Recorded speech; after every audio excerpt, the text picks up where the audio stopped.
With summer break nearing its end, I decided to pack my bags and go on a solo trip to Singapore, a country I once used to call home. I've seen media coverages about the new gardens and buildings that have popped up around the city, and I would sometimes spend hours scrolling through pictures of food that I used to eat. All of this had done nothing but build up my excitement for this trip, and I cannot wait to take you with me throughout my 7 days in Singapore. This week will be a blend of the old, the new, the local, and the touristy, so please buckle up with a kopi in hand and enjoy this pleasant journey down south.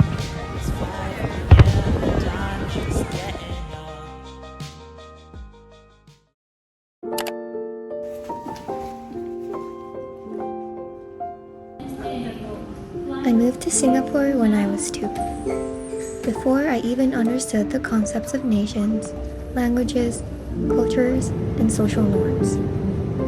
So the small fraction of Singapore that I occupied was once the only world I knew. Yet looking back now, it feels uncanny that I don't really know much about the country. All I know is the school I attended, the location of my ballet and swimming classes, and the food I ate on a daily basis. So in a way, it feels like I'm visiting home, but also a new country at the same time. As soon as I stepped out of the Terminal 1 arrival gates, Jewel was here to greet me with a warm welcome. This section of the terminal wasn't built yet when I lived here, so I spent a good 15 minutes gazing at the tallest indoor waterfall in wonder.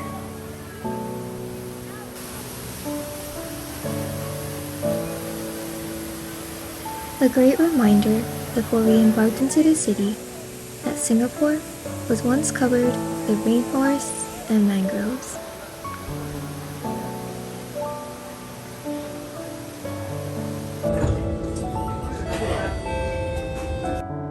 I then headed towards a mall called Jurong Point, which was a station away from the place I was staying, to get some food at the Malaysia Malay food court.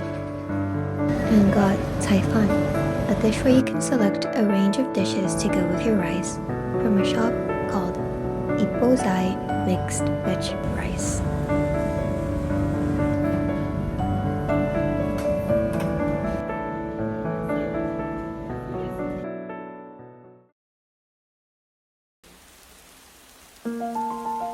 And then it was time for the long-awaited venture into a supermarket. I paid a visit to a grocery store called Fair Price that was in the mall as well.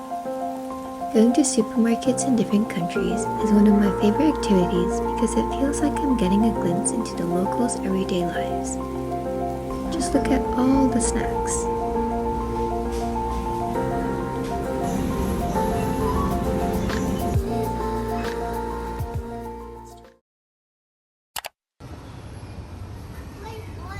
I am staying in one of the rooms of an HDB, which is the name of the National Public Housing here in Singapore. And many have hawker centers on the ground floor, including the one I was staying at, so we decided to get dinner there. I ordered a fishbowl noodle soup and a lemon juice, which totaled $7.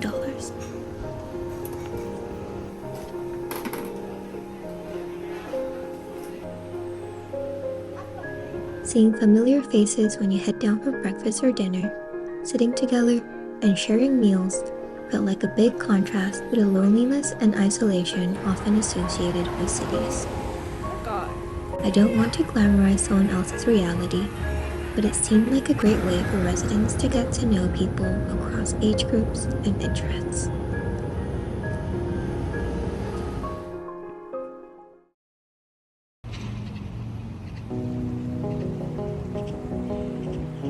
Today is going to be a relaxing day of food and parks because I still have some work to finish. But for lunch, we're heading to a restaurant called Bei Da Chuan, a place highly recommended by our local friends, which is located in Chinatown.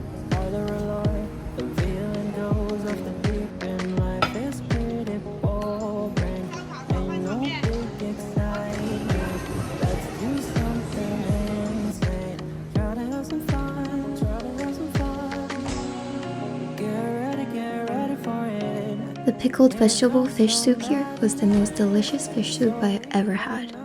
And although it was $17, me and my friend both thought it was well worth it.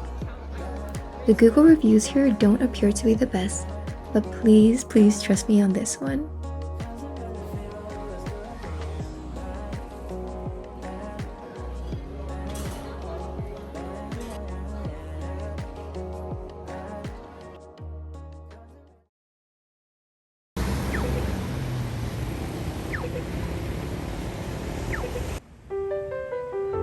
After getting some work done, it was time to move our poor legs.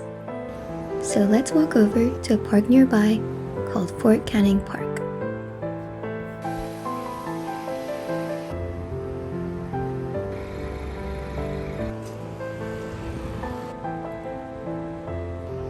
I used to have my swimming lessons at Fort Canning Park, and I would always beg my mom for roti boy on my way back. So we're going to recreate this memory without the swimming part and learn more about its history instead.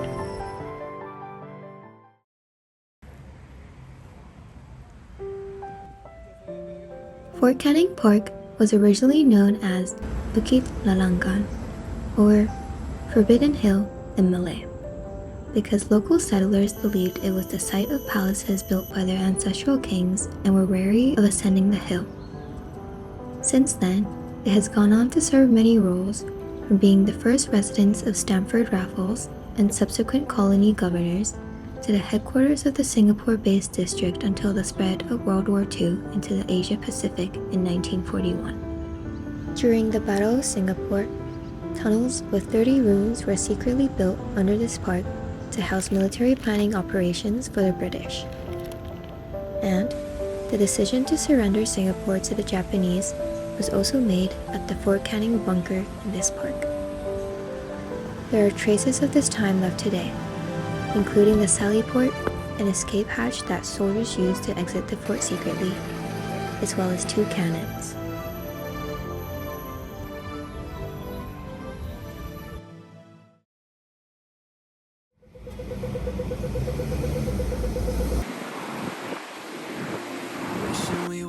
We ended up deciding to get dinner at a hawker center called Golden Mile Food Center, which is also under a public housing complex, to have okim, a stir-fried mix of egg noodles and rice noodles, topped with proteins such as shrimp, squid, or pork.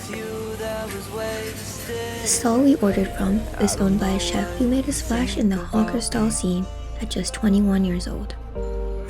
Although I'm no food critic to truly judge the intricate parts of cuisine, my lay perspective was that it was juicy, filled with a brothy, smoky flavor, and overall, very tasty.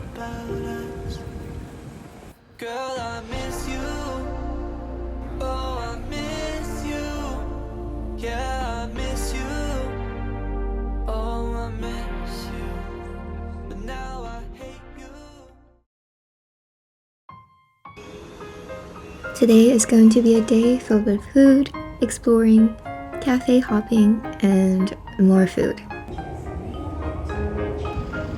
I'm walking over to get bakuteh today. It's like a peppery soup dish that I really like.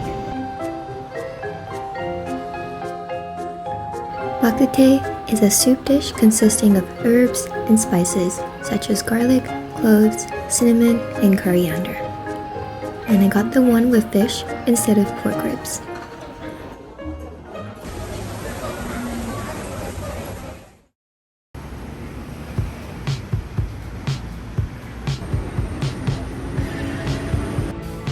And then we headed off to Quay for a stroll alongside the Singapore River and enjoyed a $2 durian ice cream sandwiched between a rainbow piece of bread.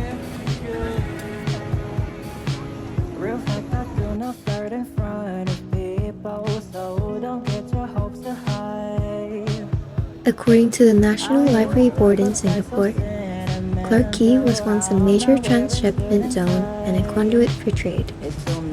In the early years of Singapore's history, there were many commercial houses, shophouses, and even a dock located along the river in the Clarke Quay area. Before it was redeveloped into what it is today, it was once an important location for Chinese opera performances and street storytelling sessions.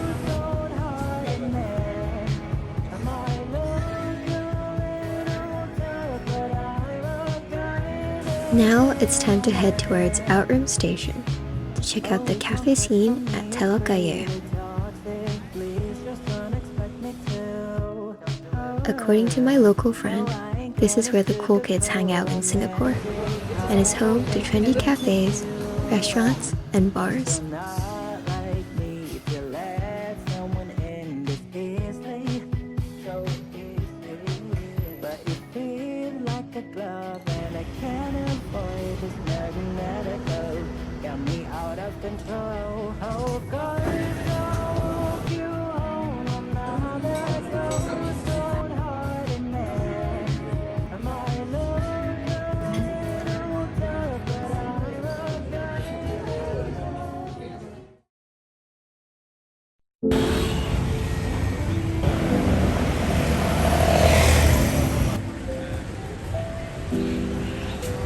Located on Serangoon Road is Little India, the heart of the Indian community in Singapore. Signs in Hindi filled the streets along with the colorful shophouses, fruits, and banners. We decided to have dinner here, at a restaurant called Gandhi Restaurant, where we ordered a prata that was only 150 Singapore dollars, which came with vegetarian curry and a cup of chicken curry.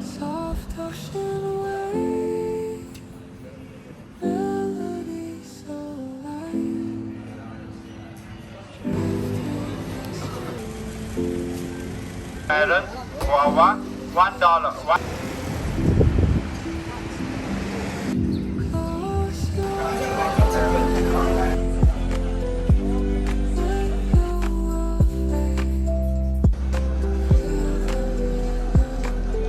After dinner and several loops around Little India, we decided to walk around Arab Street, the area where Arab migrants from Yemen settled after being brought over by Stanford Raffles.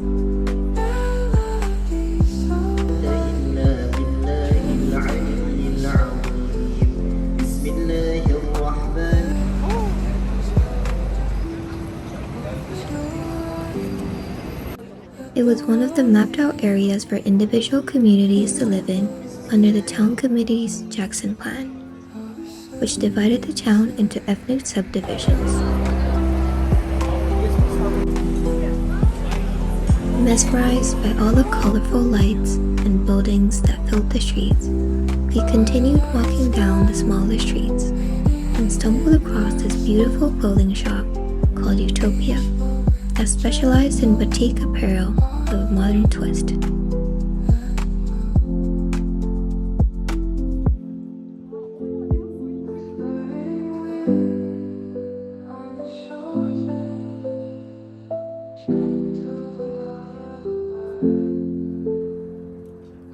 And then we walked some more, taking it all in.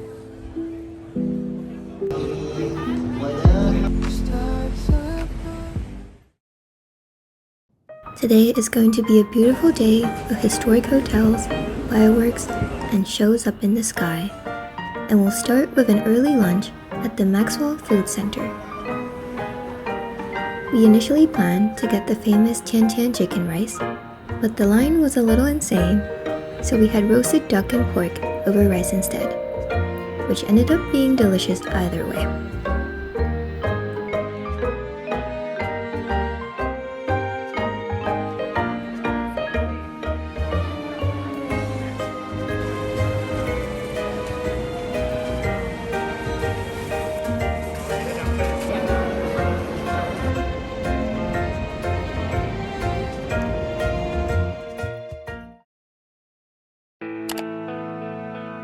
Just because our budget didn't allow for a stay at the oldest hotel in Singapore, Raffles Hotel, doesn't mean that we can't take a look. So we stopped at the hotel before heading over to our picnic at Marina Barrage.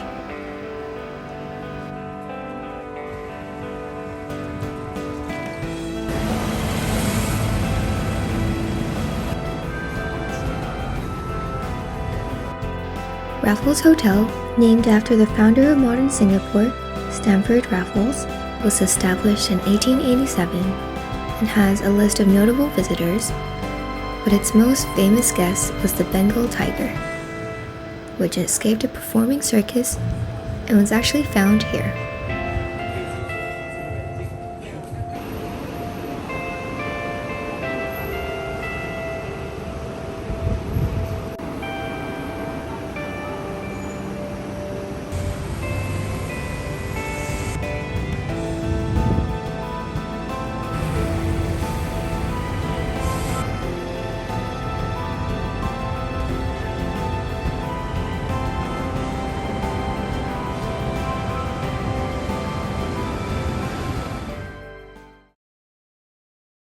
Now it is time to get ready for our picnic overlooking the Singapore skyline.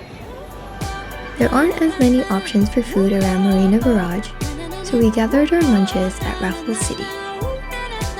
I got 2 pork floss breads, one normal and one spicy, as well as some fish balls and sausages from Quay and a smoothie from Boost to help me feel a little healthier.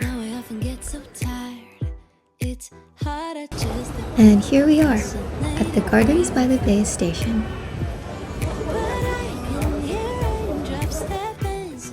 I also got a kopi from Satay by the Bay, a food court that is within walking distance from Marina Barrage.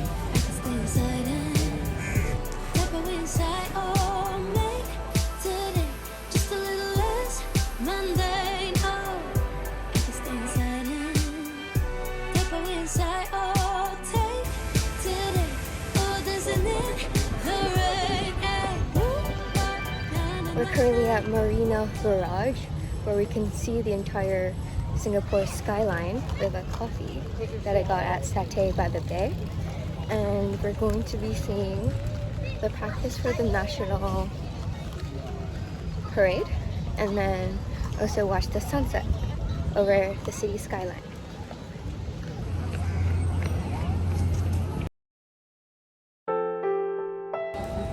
A walk up a slope from Gardens by the Bay station brings you to Marina Barrage, an open, green space overlooking the city that sits on top of a dam that crosses the 350-meter wide Marina Channel to keep out seawater.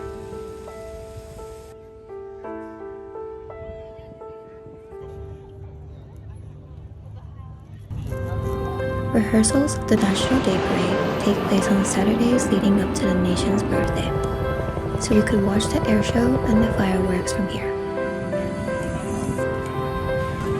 And then to my surprise, one kite went up, and then another, followed by many, many more.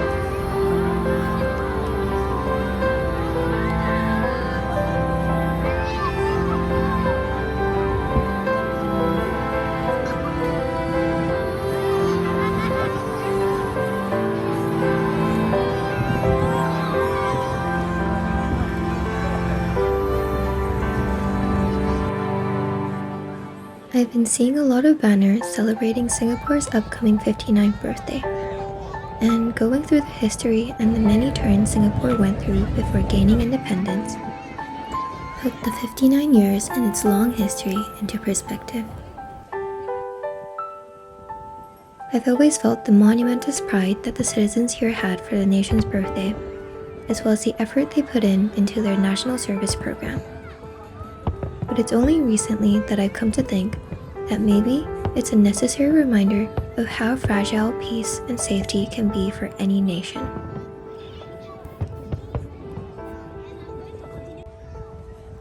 I came over not knowing what to expect from the rehearsal, but the sunset, the kites, the air shows, and the fireworks together created a night so magical I felt like a kid in Disneyland again.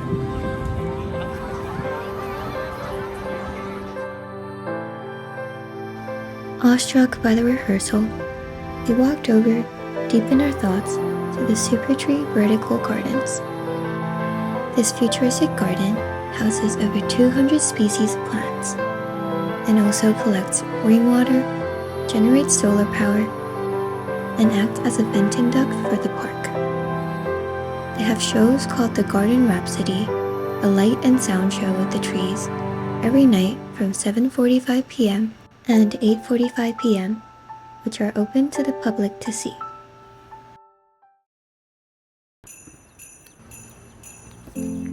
For a late night snack, we stopped by Lau Pa Sat, or Old Market in Chinese, which is Singapore's oldest market.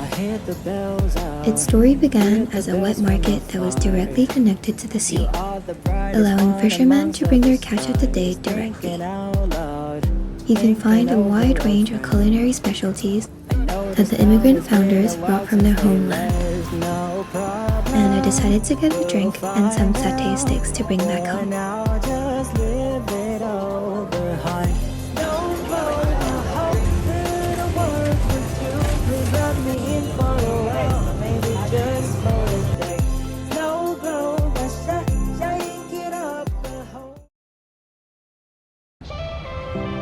Today is going to be a laid-back day at Orchard, catching up with family.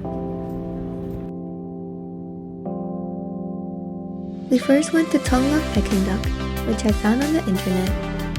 That was unfortunately not to my liking, as the skin of the Peking duck seemed a little bit more oily than how I usually prefer them, but it may be just me. The Peking duck left us feeling a little greasy, so we decided to have a kopi and some kaya toast.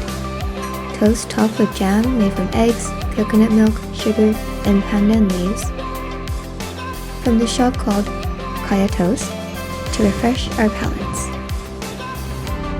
And then we walked around the neighborhood, visiting places we used to frequent, talking and laughing about our memories and anecdotes that we still remember from our time here. And then we finished off the day with dinner at Crystal Jade after a nostalgic trip down memory lane.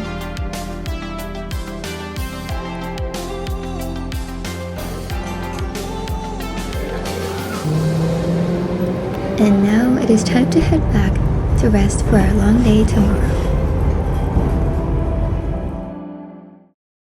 Today we're heading to Johor Bahru, commonly referred to as JB. It is the second largest and southernmost city in Malaysia, making it accessible by bus from Singapore. There are two causeways that connect JB and Singapore, and the one between JB checkpoint in Malaysia and Woodlands checkpoint in Singapore is the busiest international land border crossing in the world.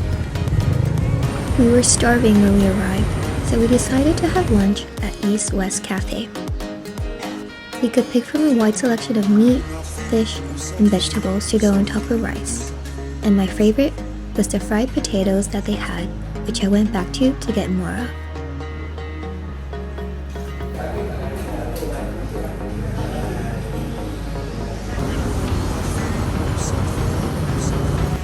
After lunch, we strolled around the neighborhood for a bit before heading over to a cafe called Kopitiam Ayahku, where we got a tea and a coffee, along with some sweetened youtiaos to go with it.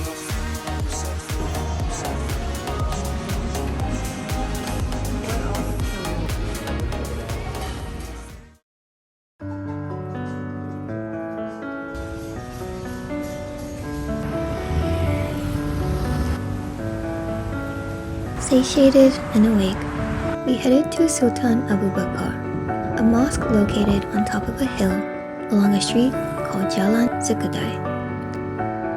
This mosque was built in 1892 and is known for its architecture that mixes English Victorian architecture and Moorish architecture, along with some Malay influence. Each part of the mosque is said to have been imported from all over the world, with the minbar coming from Turkey, chandeliers coming from Czechoslovakia, and the four marbles from Italy. The mosque itself was not open to the public, but we could walk around the mosque, admiring its beauty, overlooking Singapore and the Tibur Straits.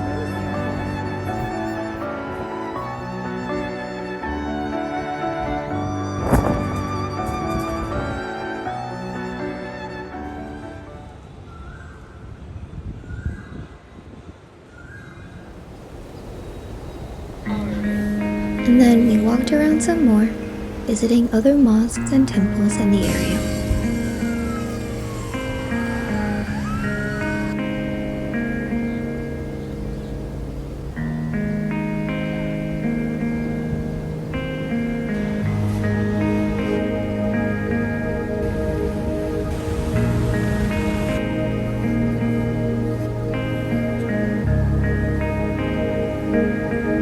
After reaching 20,000 steps that day, it was time to treat our bodies with some food.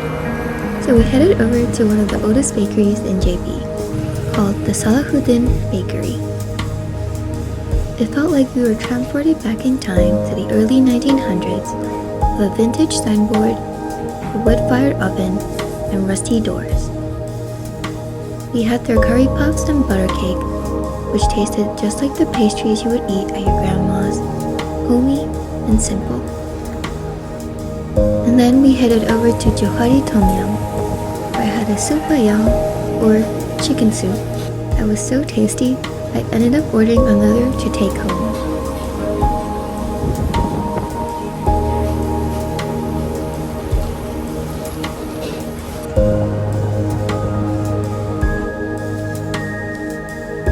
On our way back to the bus station, we found a Malaysian family mart, so of course we had to check that out. I was so surprised at all the different flavors they had, which were all distinctly different from what I was used to seeing in Tokyo.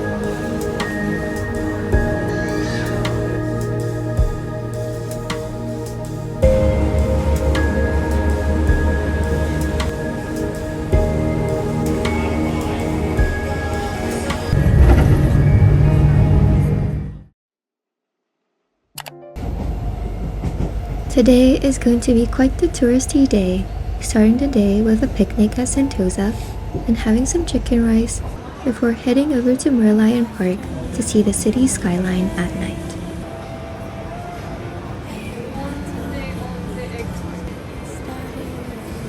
We bought some food for a picnic by the harborfront station before heading over to the Sentosa Express to Sentosa.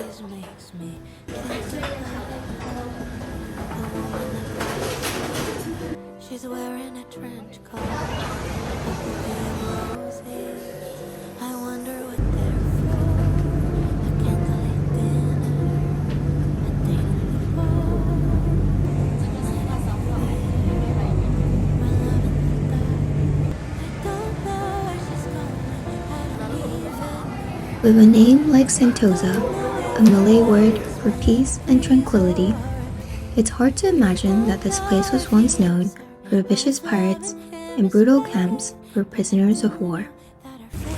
But this is supposedly the case for this island.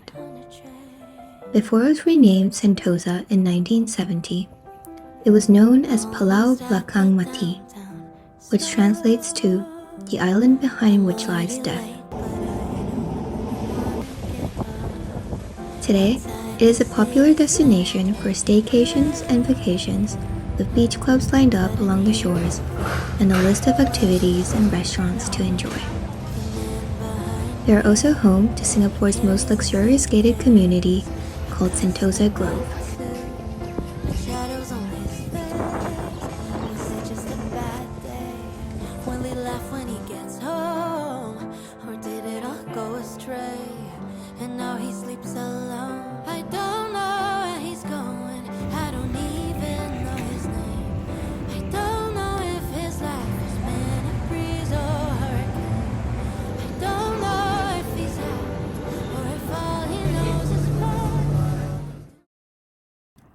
I then headed off to Plaza Singapura to get chicken rice at Gawang Pratunam Chicken Rice.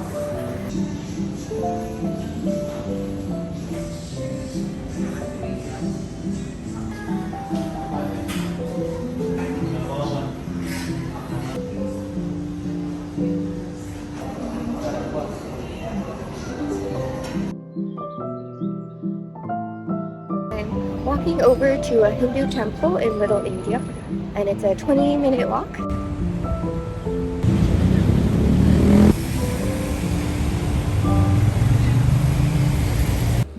Full and refreshed, I decided to head back to Little India to visit the Sri Veeramakaliamman Temple, dedicated to Sri Veeramakaliamman, a powerful goddess and destroyer of evil. The temple is said to have helped early migrants feel secure in the new land and even served as a place of refuge during the air raids in the Second World War. I arrived just in time for the evening opening and was pulled in by the smell of incense and the sound of beating cymbals.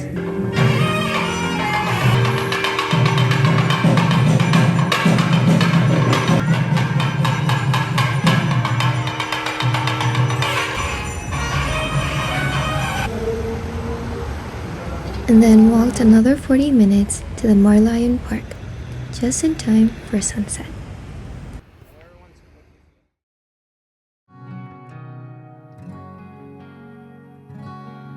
At Merlion Park, the nation's symbol, a half-lion, half-fish, merlion, stands tall with water spouting from its mouth. It combines Singapore's origin as a fishing village with the city's original name, Singapura, meaning Lion City. There were seats overlooking the river, so I got my childhood snack and drink and just sat there, trying to let it sink in that this was how Singapore looked now. It's crazy how fast time flies.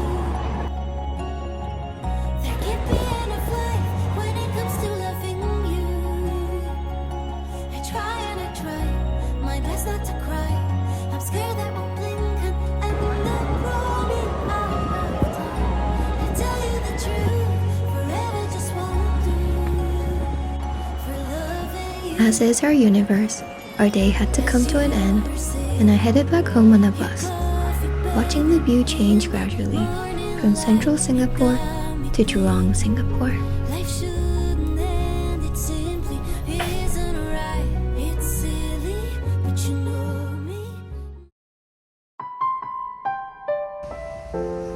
And just like that, our last day in Singapore had come in a New York minute. We went to the HDB Hawker Center for the last time, where I ordered a vegetarian noodle dish and a kopi to go.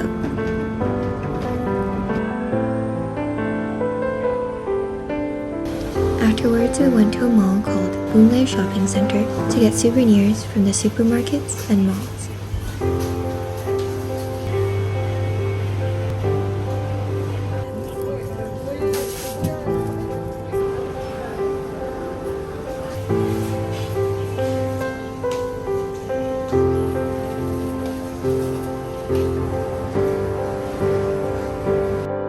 We couldn't find some of the snacks we were looking for, so we headed back to the mall a station away called Jurong Point, which we visited on our first day here, to get lunch and some more snacks.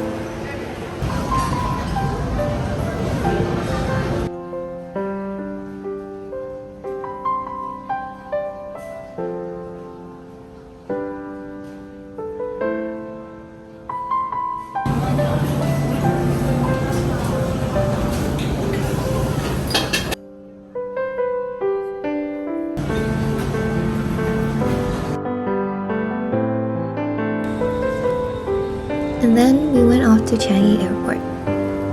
Had as much Singapore food as my stomach could handle.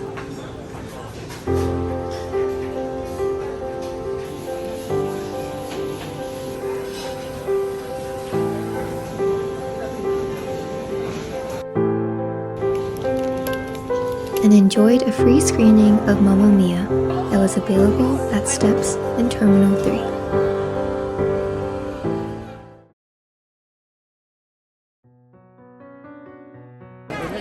And in the blink of an eye, our 7 days in Singapore had passed, and it was time to head back to Japan.